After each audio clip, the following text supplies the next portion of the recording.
Bueno, presidente, pues muchísimas gracias por estar aquí en el Centro de Memoria, Paz y Reconciliación y en la exposición de la Comisión de la Verdad, si hay futuro, si hay verdad. La idea entonces es como que nos cuente un poco cuál es su perspectiva sobre la Comisión de la Verdad a propósito de lo que estábamos hablando ahorita y sobre el legado de la Comisión de la Verdad, cómo continuar, cómo hacer sostenible, un poco contarle a las personas, a la sociedad colombiana y al mundo, pues lo que pasó en la guerra.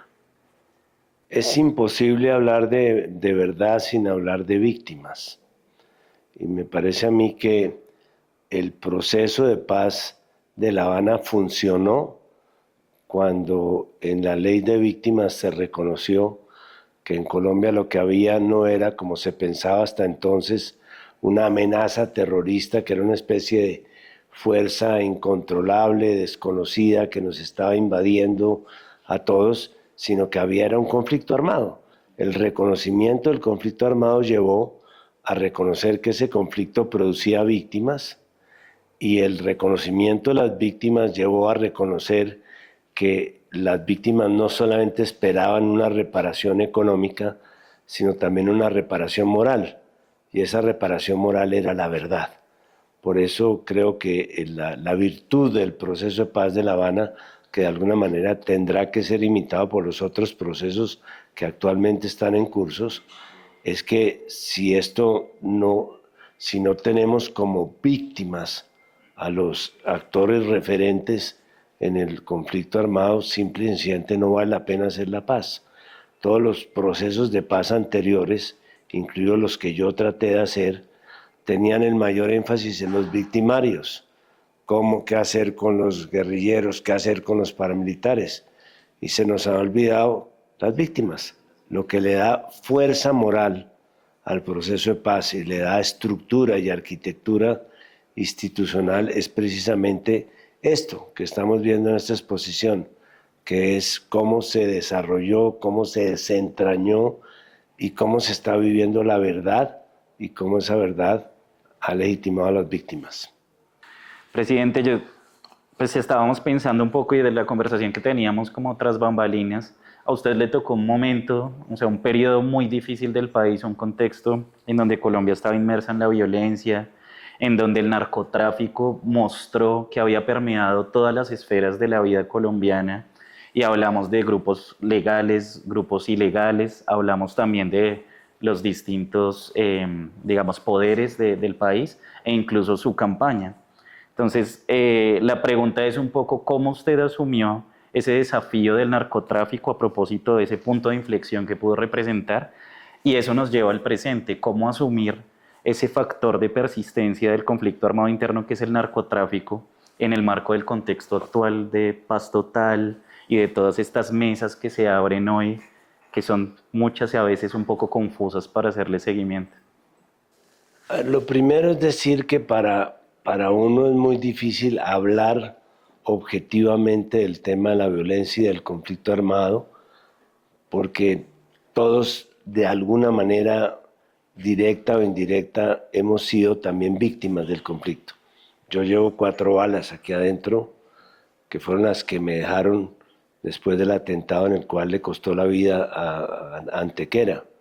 Es decir, yo hice campaña, en la campaña que yo hice mataron a 4 de los 6 candidatos que estábamos, digamos, aspirando a la presidencia. Mataron a Jaramillo, mataron a Pizarro, mataron a Carlos, a Pardo Leal, mataron a Luis Carlos Galán. O sea, para mí esto no es como ver una película. Yo fui parte de esa película como mis otros compañeros. Yo me la pasé haciendo campaña en los cementerios, acompañando a enterrar a los amigos con los cuales hacía campaña. Fue una época muy difícil. Pero tiene usted razón. Yo creo que lo que cambió y le dio una persistencia al conflicto armado, además de unas circunstancias objetivas que no debemos abandonar nunca, como por ejemplo la falta de presencia del Estado en las zonas de violencia. El Estado no existía, y entonces hubo poderes fácticos que se tomaron las regiones, impusieron su ley. Yo creo que lo que sirvió de punto de inflexión fue la llegada del narcotráfico, que de alguna manera financió y sigue financiando las distintas formas de violencia, no solamente la guerrilla de manera directa o indirecta, sino también los grupos paramilitares nacieron ellos mismos del narcotráfico, el sicariato, por ejemplo. Entonces, a mí sí me parece que este planteamiento de que hay que acabar con las fuentes ilícitas de la violencia es válido, porque de lo contrario, pues pueden convertirse en organizaciones criminales, de grupos alzados en armas a organizaciones criminales, pero igual van a seguir haciendo el mismo daño.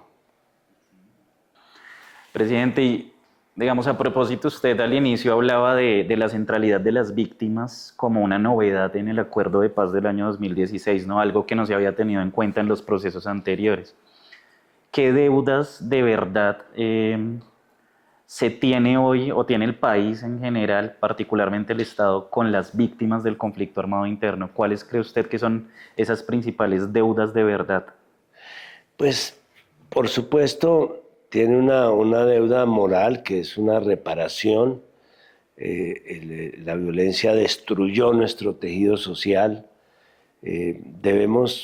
No debemos dejar nunca de pensar en función de territorio. Me parece que ese síndrome de que todo sucedió en Bogotá o en Cali o en Medellín, no. Aquí esto sucedió en 16 territorios, que fue donde viven 10 millones de personas que siguen siendo todavía hoy día víctimas del conflicto armado. Entonces esto no es como que acabó la película y sigue otra película distinta de una novela rosa, no. Aquí nos falta todavía lo más importante, que es el posconflicto. Si lográramos hoy día con muchos esfuerzos salir del conflicto o decir que estamos al otro lado del conflicto, todavía nos faltaría algo muy importante, que es el posconflicto, que es el tema de la reforma agraria, que es el tema de la inclusión social, que son los programas de salud, de educación. De alguna manera, como ya decíamos, fue la falta de presencia social del Estado la que permitió y sigue permitiendo que la violencia prospere y que la violencia se vuelva una forma de relación social. La única manera de cambiar eso, además de desarrollar estos espacios de convivencia que son muy importantes, que aprendamos a vivir con nuestras diferencias y no a matarnos por nuestras diferencias, pues es tener una propuesta de posconflicto, un país distinto, más justo, más solidario, en el cual podamos trabajar muchas cosas que también han salido de este proceso de verdad admirable que hizo la Comisión de la Verdad.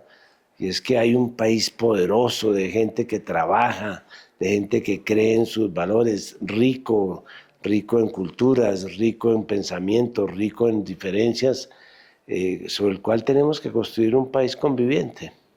Presidente, ahorita usted hablaba de la necesidad de hacer un énfasis territorial, porque el conflicto también se vivió de manera asimétrica en el país, y de una contradicción que hemos identificado desde el Centro de Memoria, Paz y Reconciliación, es que se dice narrativamente que en Bogotá no pasó nada del conflicto armado interno, a pesar que sí hay un énfasis muy fuerte en el centro del país, y que si se quiere mirar al conflicto armado hay que virar hacia los territorios.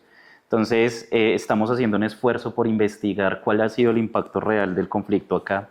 Quisiera preguntarle a usted, ¿cuál cree usted que es el papel de la ciudad de Bogotá precisamente en el marco del conflicto armado interno, no solo como centro de poder y no solo como centro de recepción de víctimas?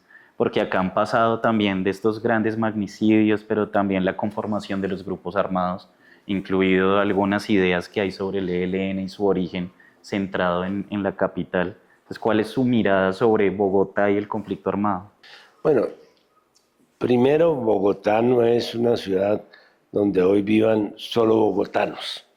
Yo creo que no más de 1 millón de las personas que viven en Bogotá nacieron en Bogotá. De alguna manera, Bogotá es un reflejo de toda una realidad territorial. En Bogotá viven boyacenses, viven gente de la costa, es decir, como buena metrópoli, yo diría que Bogotá, con perdón de las otras ciudades, es la única metrópoli que hay en Colombia, en el sentido de que aquí la gente no establece su identidad con la ciudad misma, sino a través de su identidad regional. La gente sigue fiel a su origen, a sus raíces territoriales. Entonces, de cierta manera, nosotros somos un macrocosmos donde se reflejan los microcosmos territoriales. Y eso también tiene una importancia para analizar el conflicto.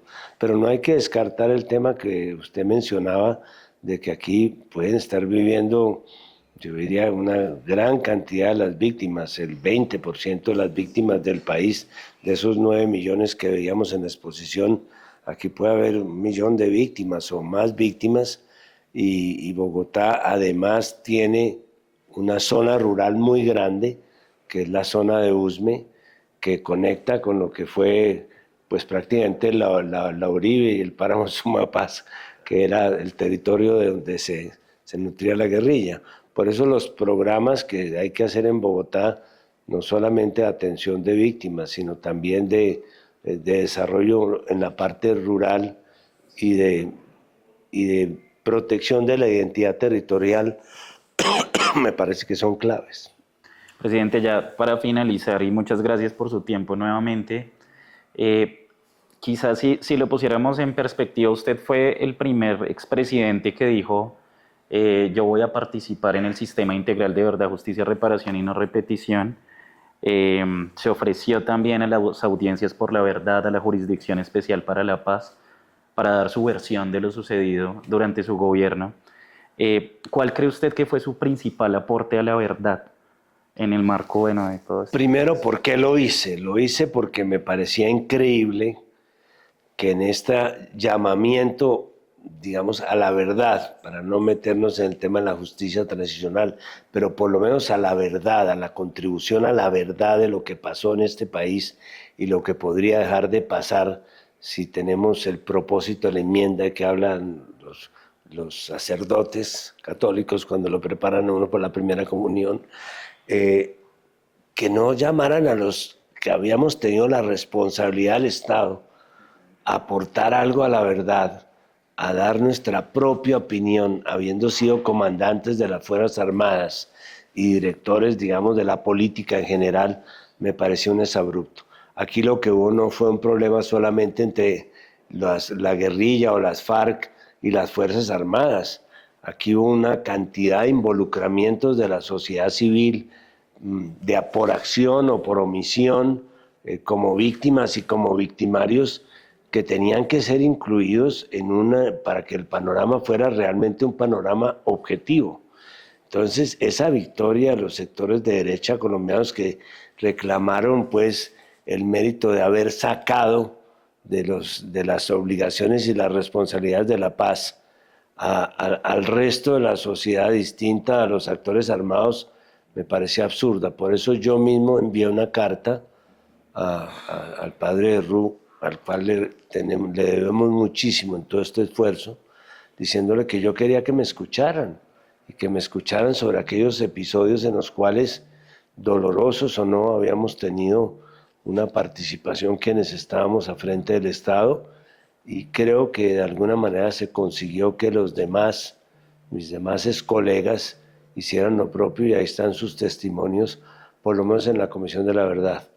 Ahora, yo no descarto que también tuviéramos que responder o tengamos que responder los que tengamos que responder en el sistema de justicia transicional.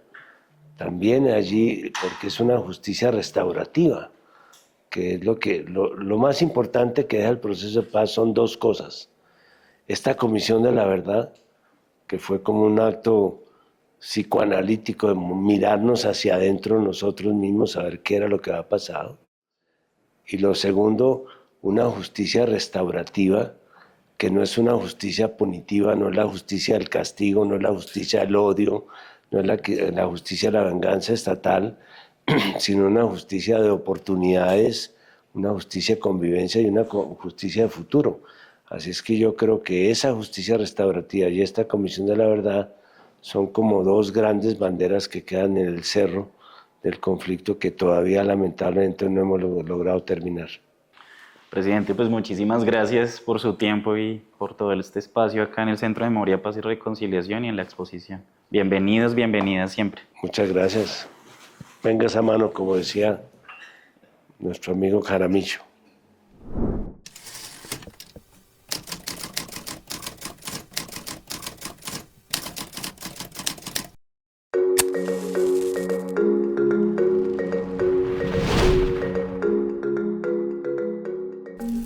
Somos Memorias Vivas.